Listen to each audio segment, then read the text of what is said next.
ఆంధ్రప్రదేశ్ తెలంగాణలో wheel smart వారి Dasara offers త్వరపడండి. వీల్ స్మార్ట్ వచ్చి రాగానే డిఎస్ ఉచిత కోచింగ్ సెంటర్ పెట్టారు.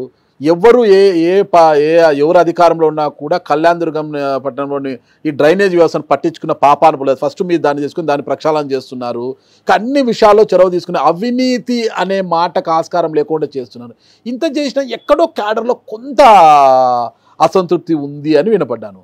ఏంటంటే గతంలో ఉన్న బీసీ గోవిందప్ప కావచ్చు, శారదమ్మ కావచ్చు, ఉన్న హనుమంతరాయ చౌదరి కావచ్చు, వీళ్ళతో కలిసినంత స్వేచ్ఛగా సురేంద్రబాబు గారిని మేము కలవలేకపోతున్నాము అని ఎక్కడో కాసింత అసంతృప్తి ఉంది అని విన్నాను. ఎందుకంటారు? అది ఉందంటారా? అది పూర్తి అబద్ధం. ఓకే, ప్రజలందరూ కూడా స్వచ్ఛందంగా వస్తున్నారు, స్వచ్ఛందంగా డైరెక్ట్గా వస్తున్నారు. నాయకులు ఉన్నా లేకపోయినా ప్రజలు వస్తున్నారు, నాయకులు కార్యకర్తలు అందరూ కూడా వస్తున్నారు. వాళ్ళ కోసం ఎప్పుడు తలుపులు తెరిసే ఉంటాయి, ఎప్పుడు కూడా నేను వాళ్ళకి అందుబాటులో ఉంటా. అన్ని అసంతృప్తి కాదు అది. అది ఇంకో అంటే కొంత ఒక వ్యక్తులు ఏండ్ల తరబడి వాళ్ళని చూశారు. ఇప్పుడు నన్ను చూస్తున్నారు, నన్ను ఇంకా 6 నెలల నుంచే చూస్తున్నారు కదా. 6 నెలలు కూడా కాలేదు.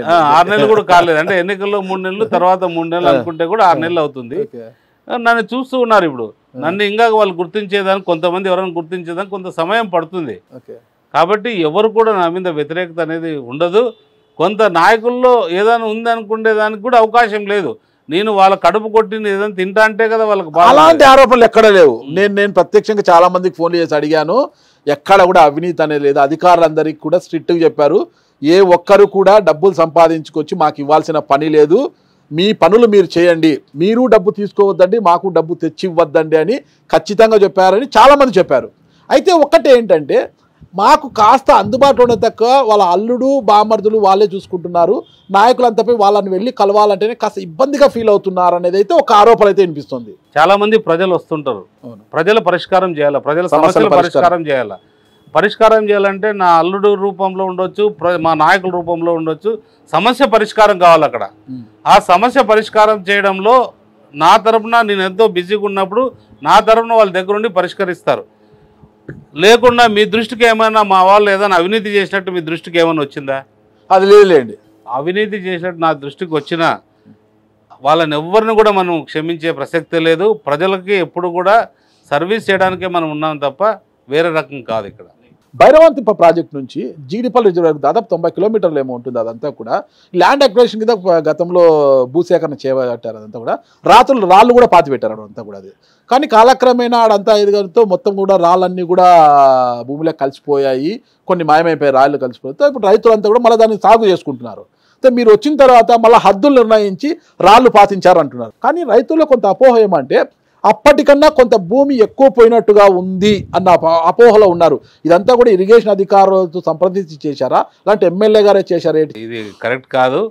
ఏదైతే మనకు హద్దులు ఏర్పరుస్తారో ఆ హద్దుల ప్రకారమే రైతులది తీసుకుంటాం. 1 ఇంచు కూడా రైతులు నష్టపోకూడదు ఎక్కడ కూడా. ముఖ్యంగా నా ప్రాంతంలో రైతులందరూ కూడా వాళ్ళ భూమి వాళ్ళు ఎంతైతే వాళ్ళు ల్యాండ్ ఎక్విజిషన్కి ఇచ్చారో అది మాత్రమే పోతుంది తప్ప ఏ ఒక్క సెంటు కూడా ఎక్స్ట్రా పోయేదానికి అవకాశం లేదు. అలాంటి పని జరిగేదానికి అవకాశం లేదు. వాళ్ళు ముందు ఏదైతే రాళ్ళు వాళ్ళు నాటారో ముందు పని చేయడానికి, ఆ రాళ్ళన్నీ కూడా మన వీళ్ళే పీకిచ్చారు. ముందు ప్రభుత్వం అధిపతులే అంతా పీకిచ్చేసి రాళ్ళు కూడా అమ్ముకున్నారు వాళ్ళంతా. చంద్రబాబు నాయుడు గారిని 2 సార్లు కలిసినప్పుడు కూడా అదే అడిగాను. ఎందుకంటే ఒక్కొక్కసారి విజయవాడలో బిజీగా ఉంటే ఢిల్లీకి పోయినాడు. ఢిల్లీలో ఆ సందర్భంలో నేను ఉన్నా. అక్కడ పోయినప్పుడు కూడా ఫ్రీగా ఉంటే అడిగినాను, సార్ నాకేం వద్దు సార్, భైరవాంతిప్పకి ఒక 110 కోట్లు డబ్బులు వేయండి ఫస్ట్. రైతులందరికీ ల్యాండ్ ఎక్విజిషన్ ఏదో చాలామంది 2018 నుంచి ఇప్పుడు దాకా కూడా ఇబ్బందులు పడుతున్నారు. ముందున్న ప్రభుత్వం కూడా వాళ్ళకి రైతులను ఏ విధంగా కూడా ఆదుకోలేదు, వాళ్ళకి ₹1 కూడా డబ్బులు వేయలేదు. మీరు ఆ పని చేయాలంటే ఖచ్చితంగా నేను ఆ పని చేస్తాను, ఖచ్చితంగా డబ్బులు వేయిస్తాను, కొంత సమయం తీసుకుంటుంది, వేపిస్తానని చెప్పి మా నాయకుడు కూడా చెప్పాడు. అనంతపురంలో టవర్ క్లాక్ నుంచి వేసిన ఫ్లైఓవర్ని చూస్తేనే సరే ప్రభాకర్ చౌదరి గారు కావచ్చు, ఆయన నేను తెచ్చా అంటాడు. అంటే అనంత వెంకటరామరెడ్డి గారు హయాంలో జరిగింది. అనంత వెంకటరామరెడ్డి గారు, అమ్మినేని సురేంద్రబాబు గారే గుర్తుకొస్తారు అందరికీ కూడా. చాలా తక్కువ సమయంలో అనంతపురం పట్టణ ప్రజలకు ఒక చక్కటి ఫ్లైఓవర్ నిర్మించారు. చాలా క్వాలిటీ కూడా బాగా మెయింటైన్ చేశారు. అది చూసిన ప్రతిసారి అమ్మినేని సురేంద్రబాబు గారు ఖచ్చితంగా గుర్తొస్తారు అందరికీ కూడా. కానీ అలా గుర్తొచ్చేలా కళ్యాణదుర్గంలో కూడా ప్రజలకు మీరు గుర్తొచ్చేలా ఏ కార్యక్రమం చేపట్టబోతున్నారు? మనం ఏదైతే మన ప్రాంతానికి కళ్యాణదుర్గం ప్రాంతానికి అవసరమో మనం ఫస్ట్ అక్కడ ఉన్న రోడ్లను బాగు చేసుకోవాలి. మనకు అంత నిధులు అంటే కేంద్ర నిధులకు సంబంధించి అనంతపురం పట్టణంలో నేను అప్పుడు కాంట్రాక్టర్గా ఉన్నాను కాబట్టి దాన్ని మన ప్రాంతం మన ఊరు కాబట్టి దీన్ని అద్భుతంగా ఉన్న టైంలో దాన్ని కంప్లీట్ చేసి ప్రజలకు ఇబ్బంది పెట్టకూడదని అది కంప్లీట్ చేయడం జరిగింది. అలాగే మన కళ్యాణదుర్గానికి కూడా కేంద్ర నిధులు తీసుకొచ్చి మనం ఏదైతే మనకి రింగ్ రోడ్ అనుకుంటున్నామో ఆ రింగ్ రోడ్డుకి సంబంధించి కావచ్చు, లేదా ఇతరత్ర కేంద్ర సంస్థలు ఏదైనా ఉంటే తీసుకొచ్చి మన రాష్ట్ర ప్రభుత్వం నుంచి కూడా కొన్ని కాలేజెస్ స్కూల్స్ అన్నీ కూడా తీసుకొచ్చి అభివృద్ధి చేసి ప్రజలకు ఏ రకంగా మన కళ్యాణదుర్గం అంటే అగ్రికల్చర్ రూపంలో రైతుకు ఏం కావాలి, రైతుకి మన సేద్యం మీద 100% మంది అక్కడ సేద్యం మీద ఆధారపడ్డారు.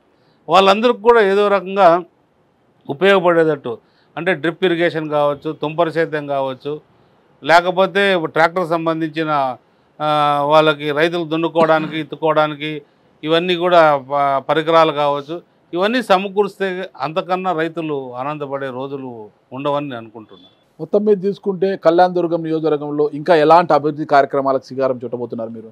చాలా రాబోతున్నాయి రోజువారీగా. ఎందుకంటే ఇప్పుడే ప్రభుత్వం వచ్చింది, చాలా అందరూ కూడా 164 మంది ఎమ్మెల్యేలు కూడా అక్కడ పోయి వాడడం జరిగింది.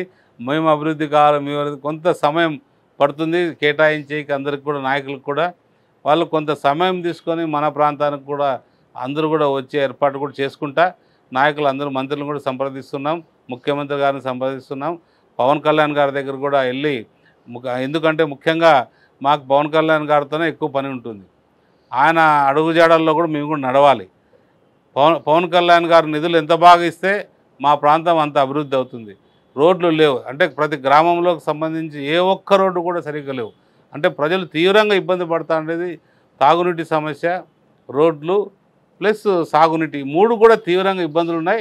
అవి ఖచ్చితంగా అవన్నీ అయితే నెరవేరుస్తా, ప్రజలకు అందరూ కూడా సకాలంలో 5 సంవత్సరాలలో ఖచ్చితంగా నెరవేరుస్తా. అవన్నీ కూడా నెరవేర్చి నన్ను గెలిపించుకున్నందుకు వాళ్ళ రుణం తీర్చుకుంటా. మీరేమో రుణం తీర్చుకుంటామని అనుకుంటామంటున్నారు. రేపటి రోజు చూసి మీ నియోజకవర్గంలో వైఎస్ఆర్ కాంగ్రెస్ పార్టీ ఇన్ఛార్జ్ తలారి రంగయ్య గారి ఆధ్వర్యంలో ఈ లడ్డు నెయ్యి కల్తీ అంశానికి సంబంధించి లేనిపోని మీరు ప్రచారాలు చేస్తున్నారు, మీ తిప్పు కొట్టే కార్యక్రమాన్ని కూడా వాళ్ళు రేపు ర్యాలీ చేపట్టారు. దాని గురించి ఏమంటారు? ప్రజలు చీకొడుతున్నారు తలారి రంగయ్యని. ఆ విధంగా ఈ సందర్భంలో తిరుమల లడ్డు పైన అతను ర్యాలీ చేస్తున్నా అంటే ప్రజలు చీకొడుతున్నారు. అవినీతి చేసిందే వాళ్ళు, ఆ లడ్డులో కలిపిందే వాళ్ళు, వాళ్ళ నాయకులు. దానిపైన ఈయన చేయడం ఏంటి? ఇంకా మా ప్రభుత్వం వచ్చి 3 నెలలు అయింది. 3 నెలల్లో ఇన్ని అవినీతులు అన్నీ బయటకు తీసి ప్రజలందరూ కూడా తెలియజేస్తున్నాం. అలాంటి దానికి నువ్వు కప్పిపుచ్చుకోవడానికి పోయి ఆడబోయి నువ్వు అది చేస్తా ఇది చేస్తా అంటే ప్రజలు ఎవరు క్షమించరు. నువ్వు ఇలాంటివన్నీ కూడా మానుకోవాలా. ఇలాంటి కార్యక్రమాలు కూడా చేయాల్సిన సందర్భాలు కాదు నీకు.